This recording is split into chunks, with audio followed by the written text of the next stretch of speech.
Là, j'ai tout lâché, nouvelle BD de chez Dargaud, nouvelle série, nouveaux auteurs, très jeunes, très inspirés, bande dessinée, dessin animé, un peu manga, même un petit peu Walt Disney, mais c'est pas péjoratif.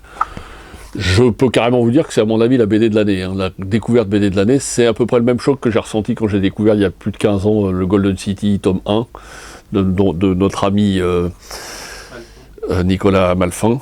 C'est vraiment un petit bijou, hein. Alors c'est situé dans un univers galactique dans les années 3000, avec des rebelles qui vont prendre possession d'un vaisseau et tout ça, une histoire de vengeance. C'est absolument très beau, très sombre, très rouge, mais moi je trouve le dessin absolument sublime, malgré que ce soit du dessin, hein, de la couleur à l'ordinateur, mais c'est très très beau, très bien réussi, et très bien imprimé. Et l'histoire est absolument sublime, pour petits et grands, parce que vraiment ça peut se lire à partir de 10-12 ans. C'est vraiment une BD d'aventure, c'est Star Wars, c'est tout ça, c'est Star Trek, c'est absolument génial. Ça avait un petit côté punk aussi des principaux protagonistes. C'est vraiment, là pour moi, une claque. N'ayons pas peur des mots, alors attention, hein, comme d'habitude, première BD, petit tirage et tout ça, donc il n'y en aura pas pour tout le monde. Précipitez-vous, parce que vraiment, je pense que je vais essayer d'inviter les auteurs à la librairie pour qu'ils viennent nous faire des petites dédicaces en plus, mais c'est vraiment un petit bijou, on vous tiendra au courant si jamais on y arrive. Vraiment, grande claque, grande classe, sublime. Et dernier de la soirée, Dents d'ours, tome 2, Anna. Dents d'ours, Yann, le même scénariste que le Spirou, hein, que je viens de parler.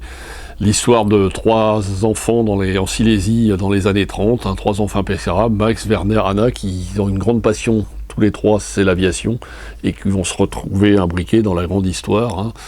Une qui va devenir une as de la Luftwaffe, l'autre qui est réfugié américain, qui est juif et tout ça. C'est vraiment Est-ce que leur amitié va surmonter tout ça, le devoir qu'ils ont chacun vers leur pays respectif et tout ça. Superbe, dessin absolument génial, très beau, avec des dessins d'avion absolument très très beaux, très bien réussis, vraiment très net, propre, net et sans bavure, et histoire classique mais très belle entre trois ados qui sont devenus 3 adultes et qui sont broyés dans le tumulte de la Seconde Guerre mondiale. Il y aura un 3e tome à apparaître. Le premier c'était Max, le premier protagoniste. Le 2e c'est Anna, la fille du trio. Et le 3e ce sera Werner à la fin de la guerre. Vraiment un petit bijou, vraiment une grande réussite des éditions Dupuis qui en ce moment nous publient vraiment des petits chefs-d'œuvre, vraiment à suivre et en attendant le tome 3 avec impatience. Dents d'ours tome 2 chez Dupuis.